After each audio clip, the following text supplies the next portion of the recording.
hands on the EVGA GTX 780 Ti. Yes, the 780 Ti, and this is the SuperClocked edition with the special ACX cooling unit from EVGA. Here's what you get in the box. We've got the EVGA graphics card user's guide. We have a case badge that will go on your case, and it is a badge. Drive your CD, get rid of that, download the new ones. It's over there somewhere in those boxes. Attention! This is just plugging up your, different power connectors. This is a notice saying you may need to update your motherboard BIOS or UEFI. Probably not though. This is a thing that is just like a quick start guide. Some junk on it. There, yes. Some stickers. Y'all like stickers? You can do whatever you want with those stickers. Alright, let's see what's in here. Alright, this is 2 Molex to 1 6-pin PCI Express power. Hey, DVI to VGA. 2 6-pin PCI Express to 1 8-pin PCI Express there. It's time to get down to business with the ACX graphics card. Come out of there. Yes. There it is, the GeForce GTX 780 Ti with the ACX cooling unit. Alright, we have DVI and DVI-D. And then we also have HDMI and a full-size DisplayPort on here. Here's the top of the unit. You can see all the fins there. We have 2 SLI connectors right there, so you can use up to 4 of these in a system together if you're crazy. Quad SLI, no problem. Putting that back on. Then down here we have a 6-pin and an 8-pin PCI Express power connector. We're going to cover what the 780 Ti is as far as a graphics card.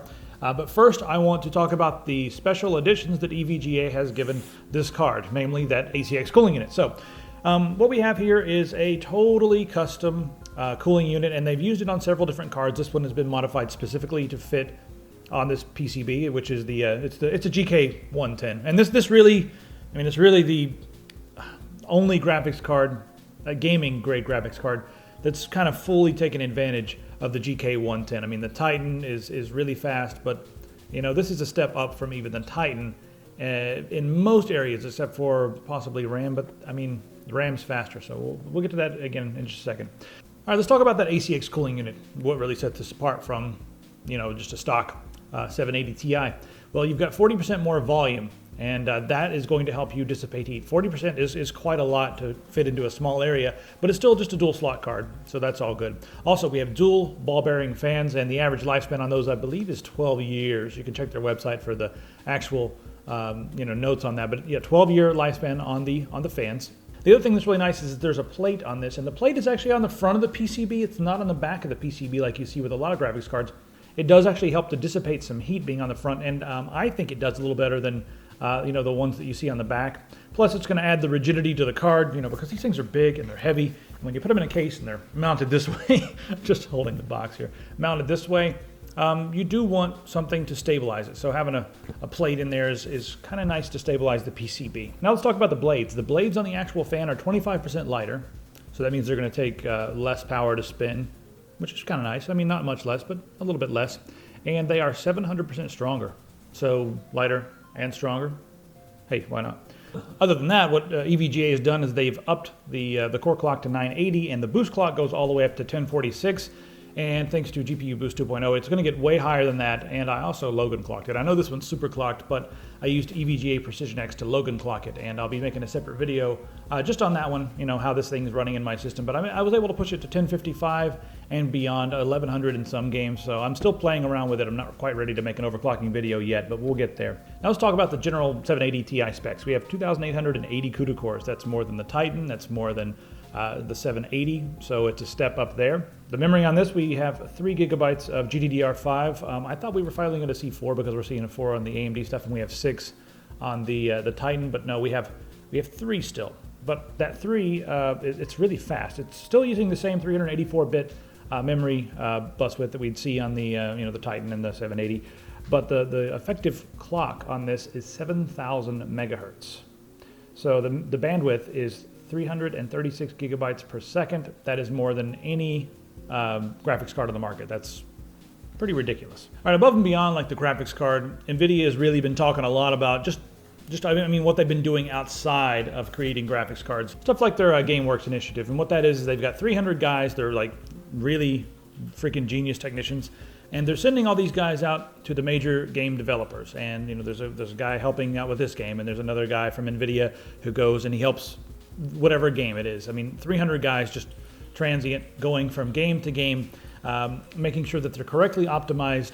I know that they're primarily focusing on the Nvidia products, but it's going to give some benefit to all parties involved. I remember a few years ago I was talking to Tom from Nvidia. You guys may have seen the interview, but I asked him, dude, why is there an Nvidia logo in the beginning of all these different games? How much did you pay to get those logos in there? And he goes, we don't pay, we just send people to help, and that's the way they think, is by putting an Nvidia logo in the beginning of the games. On top of all that, we have the GeForce experience, and Shadow Play is about here. We also have G-Sync, and that's all stuff that's like about to be released onto the public. G-Sync is a dynamic refresh rate that is not based upon the response rate on your monitor. So if you have a 60 hertz monitor, but your game is capable of running at 200 frames per second, well, G-Sync will get rid of the tearing and allow it to run at a higher frame rate than 60 frames per second. So that's pretty cool technology that's coming out soon, and we'll talk about that when it gets out. And then we also have Shadow Play. Shadow Play is probably going to replace Fraps, and it also is going to use some technology on the graphics card to accelerate it, so that it's not going to slow down your gameplay as much as Fraps. So smaller file sizes, faster performance, and it's just going to be like probably the new way that everyone's going to be recording their games, especially if you have, if you have an Nvidia graphics card. So I haven't played with that yet either. What I have done is I've benchmarked this and I've overclocked this and I've tested it against the 780. So what we're going to do in the second video is I'm going to put this into my system and I'm going to test this against the 780. I'm going to test this against itself overclocked and show you guys the results. And I think you'll be surprised, because I did not expect it to be this much faster than the 780, but it is quite a bit faster than the 780. I also want to note that I'm running a ridiculous version of Skyrim right now, and I stream Skyrim, and it's been crashing all the time. I don't think my 780 could handle it. So I put this in and I played for several hours and it crashed once, and that's compared to like usually crashing every 5 minutes or whatever before. So something that's going on here is making my Skyrim a lot happier. I think my graphics card just couldn't handle it before, and now it can. So I imagine most of you guys are not running a game like that, but if you are, this could help, So go ahead and click on the screen to check out the second half of this video so you can see the benchmarks and just, get some more of my general ideas. Maybe also some overclocking with Precision X. I'll see you there in that video. Just go watch it.